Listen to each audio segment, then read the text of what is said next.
Remember the end of September. I know that that's not exactly how it goes, but with the way things are happening and all the chatter online, I thought that that might be an appropriate way to start the video, because there seems to be a lot of people that's really kind of honed in, and even some worry of what's going on, or what might be going on, or what could happen in over the next week or two. And I thought I would address it. I've kind of been avoiding it, I'll be honest with you. Partly because there's just a lot. Some of it because it's hard to know exactly what is happening. And some of it because I think a little bit is just kind of over-exaggerated, let's say. But I thought I would go ahead and jump in today and try to give my best balanced opinion of what's going on. And should we be worried? Should we be on edge? Should we be like, all right, it's coming at us. The big one, it's dropping off the edge. I mean, we got to get ourselves ready.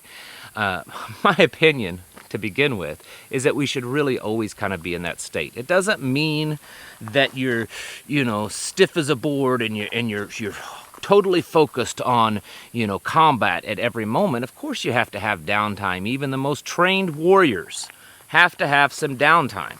So that's not what I'm saying. But what I'm saying is that we should probably always be, at least nowadays, in a state of readiness, okay? Because as we have watched over the last year or two, things are kind of in a downward spiral. And so that's just my take on just about everything right now. But what about all these rumors of stuff that could be happening September 24th, September 26th, September 30th? It all kind of seems to be focused on the end of September.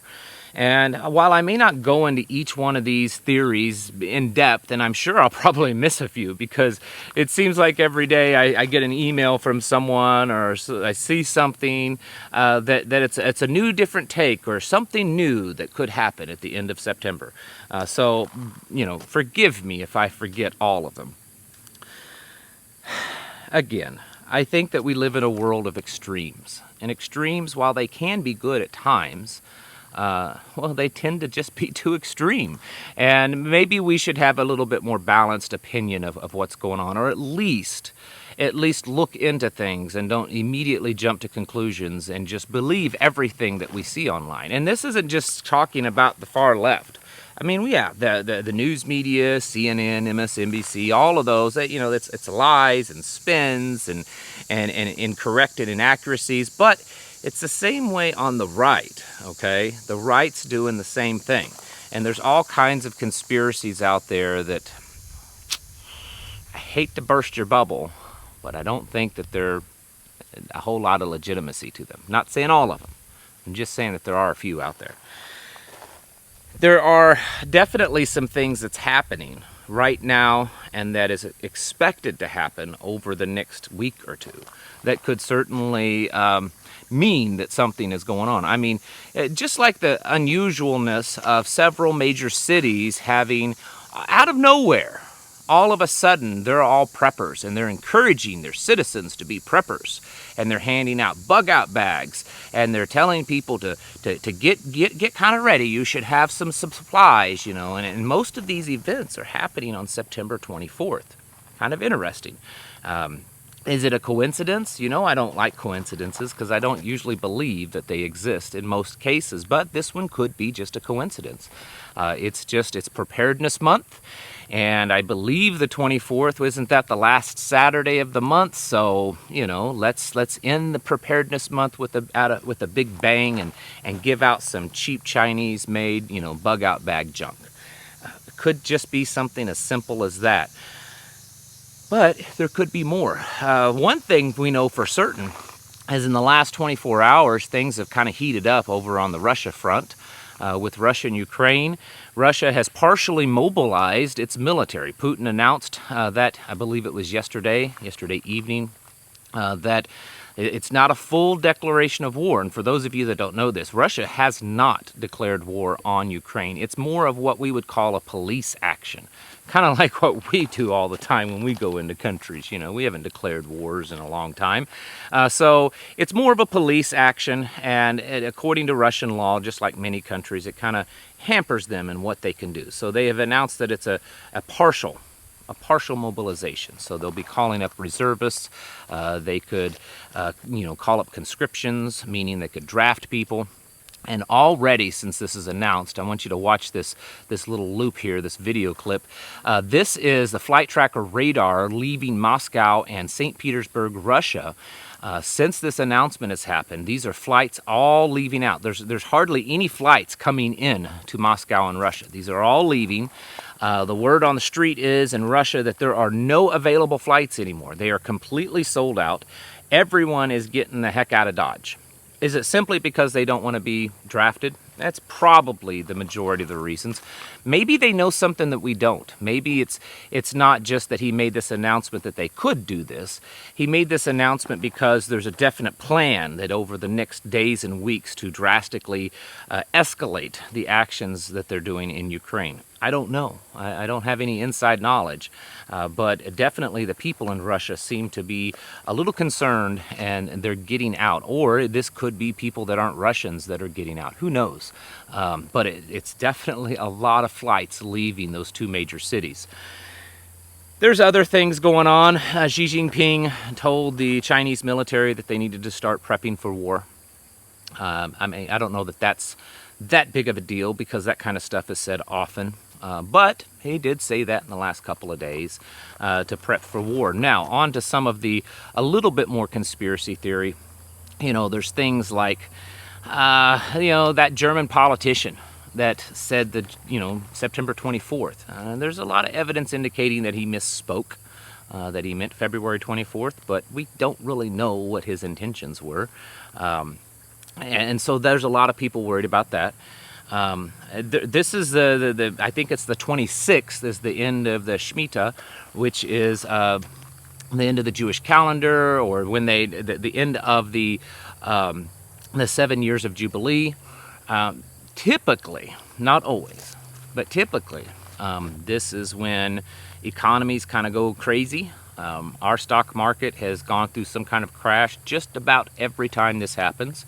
September is also typically the worst month for the stock market, and even today, just a few days ago, there was over 1,000-point drop in the stock market, and today, as the latest that I checked, we're over 400 points down in the stock market.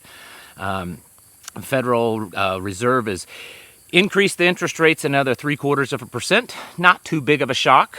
Gold and silver's kind of all over the place, but gradually increasing in value, or at least as compared to a Federal Reserve note. And oil just doesn't seem to know whether it wants to go up or down here lately.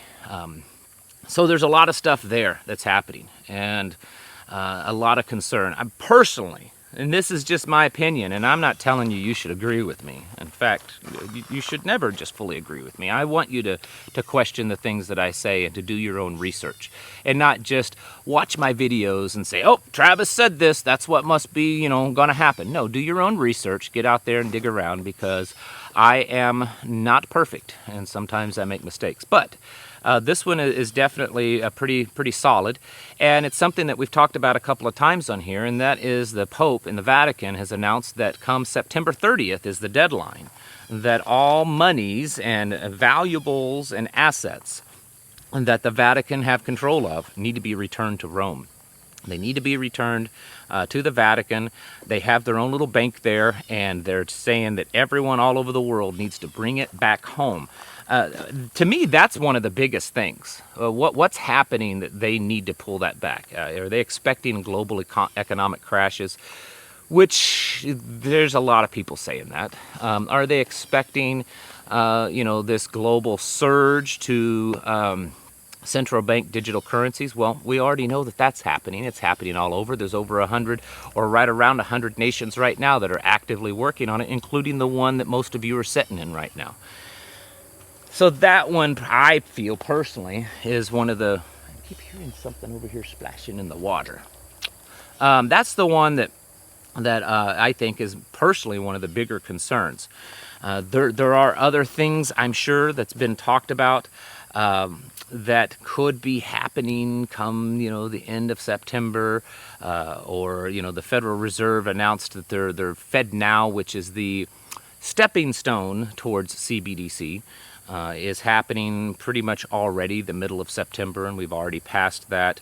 I'm sure there are a few other things. The point is we don't really know what's going to happen, or if anything will happen. Maybe nothing will happen. But I want to bring in a different take on this. Let's just pretend for a moment, okay? And we're just pretending, so nobody get all upset and start typing away your emails and comments of how horrible and dumb of a person I am. We're just pretending, okay? Let's pretend for a moment that the vast majority of all of these conspiracy theories that are out there are being spun by the elites. Maybe they're doing it intentionally. Maybe there isn't anything specifically planned, but the news media and other places, whether intentionally or they're just picking up stories, are talking about it. And of course, it's being spread around, and a lot of people are kind of concerned about it. What if that is the conspiracy? What if the conspiracy is that we get everyone upset over all these different things that could be happening, these distractions, only for something way worse to happen? I mean, there definitely has been a big uptick in major earthquakes and even some volcanoes. I don't know if you saw the other day, but in like a 24, 48-hour period, the Tonga volcano went off like 8 times, kept erupting. So that's kind of significant. If you remember the time, it was a different one in that chain, but in the same area went off, and it was one of the biggest volcanoes in years to blow. So there's definitely things happening. There's been some earthquakes here in the United States and some odd places. And then, of course, the big one down in Mexico that happened right on the same date that it's happened 2 other times in the past. There's a lot of things happening. And I think we should at least entertain the thought that maybe some of it could be a distraction. Distraction for what, though? Is it a distraction for something even worse? That we're focused in this area and we get hit from this area? I don't know. My personal opinion is, and this is kind of goes back to what I said in the very beginning, we should always be prepared. We should always be ready. We're not living in 1985 anymore, folks, or 1995, or 2005, or even 2015. We are living in a rapidly changing and evolving world, okay? Things are kind of falling apart. And the people that are pushing the buttons and pulling the levers, they have made it well known that their intentions are to push these agendas along and do it right now. That's exactly what they're doing right now. And so there's always going to be a chance, I believe, from this point forward, of something really bad happening at a moment's notice. I mean, yesterday there was an explosion at an oil refinery up in Ohio. It looked like some people were injured. Thing was on fire. I haven't heard anything yet this afternoon of what extensive damages they are, but from the blaze, it looked a big deal. I spoke with the owner of a local little general store around here just this morning. And she told me that she's having a worse time than ever throughout this whole health crisis and supply chain problems. She said right now it's worse than ever on just getting stuff in. She said things are taking sometimes well over a week longer to get there. And most all of these types of stores, they have everything planned out. They don't have big stock rooms to keep tens of thousands of dollars of storage, stock and storage. They plan so that when they about run out is when they get the next shipment in. And she said that, man, some things where it's taken an extra week for it to get here. She said a lot of the things that we've ordered for forever since they've been opened aren't available anymore, or we order them and they just don't show up. I've gotten a few emails from people saying the same thing, that they work at grocery stores or convenience stores or department stores, and they're just not able to get stuff. It's kind of strange, I think, that the big box stores like Walmart and Target have canceled billions of dollars of orders for stuff to supply their shelves, and they're basically not ordering a bunch of the typical holiday stuff, you know, all the extra, you know, stuff of everything that they always order, because everyone goes out and they do all their big shopping, you know, starting from November on. And they're not really stocking up or preparing for that. There's a lot of downturns. Almost every day I'm seeing major corporations and all the way down to small businesses announcing that they're cutting back. They're laying off, they're firing people. We're definitely have entered, not are entering, but have already entered a major downturn in just everything. And so whether or not something happens this weekend or next weekend, or it's just happening little by little, we should always be prepared. You know, one of our rules of thumb is our gas tanks never fall below half full. We try to keep extra tanks filled up. We don't keep a lot of cash in the bank anymore. And we're just always cautious of where we go, and when we go places, we always have a plan on how to get out of there, how to get back home. If something happened, we are constantly working on developing communications in our local area with other like-minded individuals in our group. And so these are things that we should just be doing all the time, because it may not happen September 24th. What if it happens tomorrow instead of September 24th? What if it happens August 1st instead of September 30th? And so if we get focused on a singular date, then it could cause us to get caught off guard if it happens differently. So don't get so focused on the specific dates. It doesn't mean that things aren't going to happen. I'm not discounting these things, okay? Every one of them could happen. None of them could happen. Nothing could happen. You know, a month from now, we may be sitting around saying, well, it's gotten progressively worse, but nothing big happened over the last 30 days. Or the world as we know it could come to an end in just a few days. So my message may seem like a mixed message, but it's just, I try to bring a voice of calm in. And yes, continue to prepare. And get ready, because it could happen soon. But don't be so focused on a singular date. Always be on the ready, because we are living in that readiness stage. It's not a time to be thinking about what if it could happen in the future. It's happening right now, every day as we live. Folks, it's time to get your houses in order. Stock up, pray up, and train up, because it seems to be happening all the time. Folks, thank you for watching, and I'll catch you in the next video.